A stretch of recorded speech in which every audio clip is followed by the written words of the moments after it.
네, 대통령님 안녕하십니까? KBS 장덕수입니다. 그 명태균 씨 관련 좀 질문을 드리려고 그러는데요. 의혹이 제기되고 나서 이제 대통령실은 경선 막바지에 조언을 받아 소통을 끊은 것으로 기억한다고 입장을 냈었습니다. 그런데 최근 대통령님과 그 명 씨의 녹취가 공개되면서 논란이 또 최근 커지고 있는데요.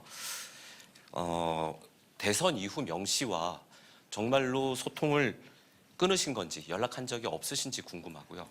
만약 또 통화나 문자가 공개된다면 어떻게 대응하실지 또 궁금합니다. 제가 조금 설명을 좀 자세하게 하겠습니다. 먼저 그 명태균 씨와 관련된 이런 논란들이 언론 보도가 돼서 저도 아침 그 비서실 회의 때 경선 하여튼 뒷부분에 가서 좀 그럴 만한 일이 있었기 때문에 이제 연락하지 마라 이렇게 이제 한 적이 있고, 아마 어느 언론에서 아마 명태균 씨도 그런 비슷한 취지의 얘기를 후보로부터 들었다고 했다는 것도 제가 봤는데요. 그렇게 했는데 제가 그러니까 당선된 이후에 연락이 왔는데 그게 뭐로 왔는지 모르겠어요. 제가 전화번호를 지우고 텔레그램에는 이름이 여전히 남아있기 때문에 텔레폰으로 온 건지 아니면 전화로 온 건지는 잘 모르겠습니다만은 하여튼 받은 적이 있다. 그래서 축하 전화를 받고 저도 어찌됐든 명태균 씨도 선거 초입에 여러 가지 도움을 준다고 자기도 움직였기 때문에 하여튼 수고했다는 얘기도 하고 이런 얘기한 기억이 분명히 있다고 제가 비서실에 얘기를 했는데, 아마 언론에 이 관계되는 걸 얘기하는데 대변인이나 그런 입장에서는 이건 이렇고 저건 저렇고 이렇게 얘기하기가 어려우니까 경선 뒷부분 이후에는 사실상 연락을 안 했다 하는 이제 그런 취지로 얘기한 건데, 자기가 저한테 문자를 보냈을 수 있죠. 근데 제가 문자를 답을 안 하면은 그거는 소통을 한 거라고는 보기 어려운 거 아니겠습니까?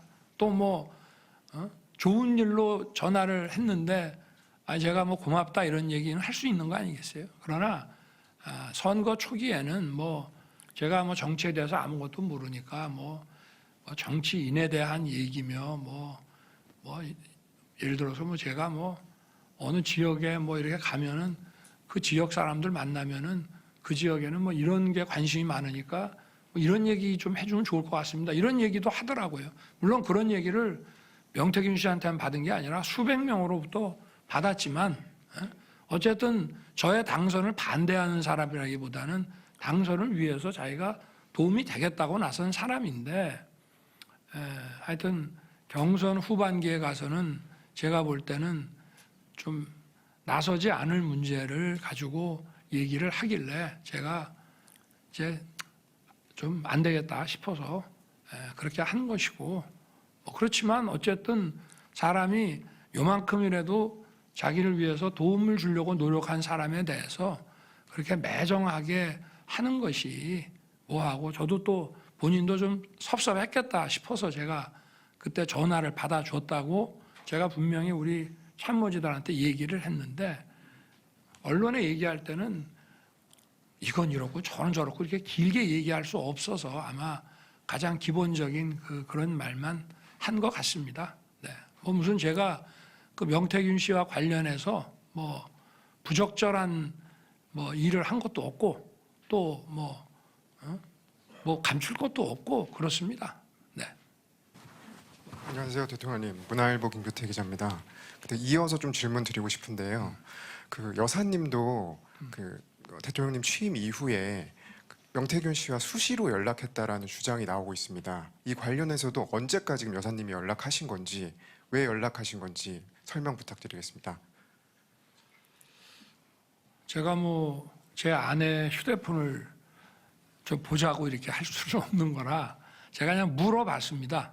이런 논란들이 있기 때문에. 그런데 제 아내는